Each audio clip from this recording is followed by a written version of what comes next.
Hello everyone, আসসালামু আলাইকুম। আমি আজকে বাত দিয়ে পিঠা বানাবো। বাত দিয়ে কি পিঠা বানানো যায়? হ্যাঁ, খুব সুন্দরভাবে বাত দিয়ে পিঠা বানানো যায়। আমি আজকে পিঠা বানাবো। দেখেন কত সুন্দর করে পিঠা বানাই। বাত দিয়ে পিঠা বানানোর জন্য এখানে আমি ঠান্ডা বাত নিয়েছি। গরম বাত দিয়ে কিন্তু এই পিঠা হবে না। বাতের মধ্যে আমি সামান্য একটু লবণ মেখে নিয়ে তারপরে পাটায় বেটে নেব। পাটায় বেশি পেঁয়াজ দেওয়া লাগবে না, ১টা ২টা পেঁয়াজ দিলেই কিন্তু হয়ে যাবে। আর এই পিঠা আমি একদম অল্প করে বানাবো। তার জন্য অল্প করে ভাত নিয়েছি। আমি ভাত আগে ফেঁসে নিয়েছি, তো সেগুলাই দিয়ে আগে কয়েকটা বানিয়ে নিচ্ছি। পরে আমি ভাত দিয়ে দেখিয়ে দিচ্ছি। ভাত দিয়ে একটা পাটায় পেঁয়াজ দিয়ে তারপরে একটা মুখা নিতে হবে। আমি এখানে মসলাদানির মুখা নিয়েছি।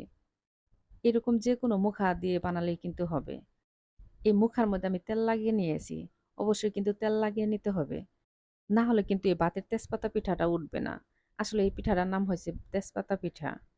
এই পিঠা আমি আগে কখনো বানাই নাই। এই ফার্স্ট টাইম আমি পিঠা বানাচ্ছি।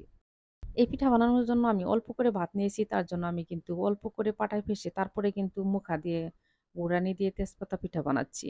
আর আপনারা চাইলে তেজপাতা পিঠা যদি বেশি মোটা করে বড় করে বানাতে চান, সেক্ষেত্রে পাটায় বেশি করে ভাত নিয়ে তারপরে ফেসে তারপরে পিঠা বানাবেন। তাহলে দেখবেন যে পিঠাগুলো অনেক মোটা হবে আর বড় হবে। আমি কয়েকটা সাদা বানাইছি, তো পরে আবার ভাবলাম যে কয়েকটা ফুড কালার দিয়ে বানাই। দেখতে বেশি সুন্দর লাগবে। আমি এরকম করে ফুড কালার দিয়ে কয়েকটা বানিয়ে নিয়ে আসি। এখন আমি ভাতের মধ্যে দিয়ে দিব সামান্য একটু হলুদের গুঁড়া। দিয়ে এখন আমি পাটায় ফেঁসে নেব। কয়েকটা ঠান্ডা ভাত ছিল, তো ভাবলাম যে এগুলা দিয়ে কয়েকটা পিঠা বানাই। আর ভাবলাম যে পিঠাগুলো হবে কিনা। তা পিঠা বানানোর পরে দেখি যে না, পিঠাগুলো অনেক সুন্দর হয়েছে। পাটায় ২-১ টা পেঁয়াজ দিলেই এই পিঠা বানিয়ে ফেলতে পারবেন। তেমন একটা কষ্ট না, আর বানানো কিন্তু খুবই সহজ। খুব সহজেই এই পিঠা বানিয়ে ফেলতে পারবেন। পাটার মধ্যে ভাত পেঁয়াজ দিয়ে এরকম করে ছড়িয়ে নিবেন। পুরা পাটা জুড়ে ফেসাবেন। ফেসিয়ে নিয়ে তারপরে এরকম করে মুখা দিয়ে ঘুরিয়ে পিঠাটা বানিয়ে নিবেন। খুব সহজ আর খুব সুন্দরভাবে দেখবেন যে পিঠাগুলো হয়ে যাবে। আর মুখার মধ্যে তেল লাগানো থাকলে দেখবেন যে পিঠাগুলো খুব তাড়াতাড়ি উঠে যাবে। আমি এরকম করে সব কয়টা পিঠা বানিয়ে নিয়েছি। দেখেন আমার সব কয়টা মিলায় এই কয়টা পিঠা হয়েছে।